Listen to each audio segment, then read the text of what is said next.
Dans un contexte de collège ouvert qui a permis de nouer de nombreux partenariats, suite à l'évaluation de l'établissement en 2023 et à l'organisation des temps de concertation, une équipe projet a cartographié des besoins, questionné l'activité en classe, expérimenté des pratiques pédagogiques, motivé les élèves pour les engager dans les apprentissages. Alors comment favoriser l'engagement des élèves dans un collège de zone normale sans étiquette, ni en éducation prioritaire ni en centre-ville? 3 objectifs sont alors apparus.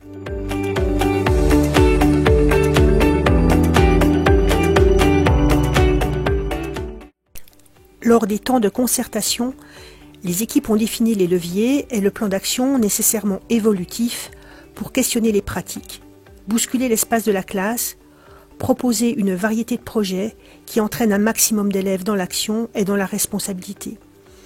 L'établissement essaye, tâtonne, bouscule les lignes, fait évaluer les rapports interpersonnels pour, comme le dit Alain Bouvier, apprendre en permanence collectivement, réguler, tirer les leçons de ses expériences, capitaliser les savoirs et les savoir-faire.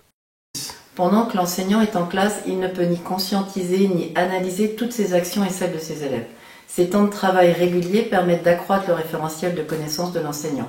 Il comprend ainsi comment agir pour favoriser l'engagement des élèves. À partir de cette appétence pour fédérer ces énergies volontaires et provoquer sûrement un peu plus d'enthousiasme à se mettre à la tâche, linguistique, certes, mais au-delà de ça, développer aussi tout ce qui est stratégie pour comprendre, de compréhension, d'expression à partir du groupe et finir par savoir quels sont leurs atouts, quelles sont leurs qualités pour savoir quoi apporter au groupe et pour réussir mieux.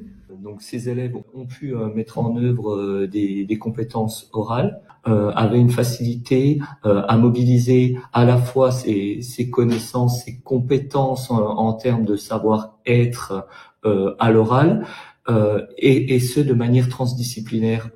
Alors moi je suis engagée au club 3D, je suis aussi éco-déléguée. Alors en collectif on a beaucoup plus d'idées, donc on peut trouver des plus gros projets. Alors on n'est pas souvent tous d'accord, mais on arrive à trouver des solutions.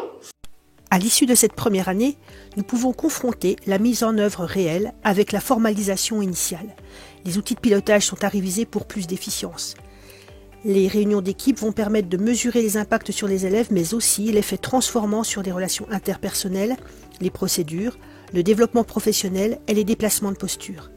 Cette démarche va nourrir l'élaboration et la rédaction du projet d'établissement pour en faire un objet commun à toute la communauté éducative.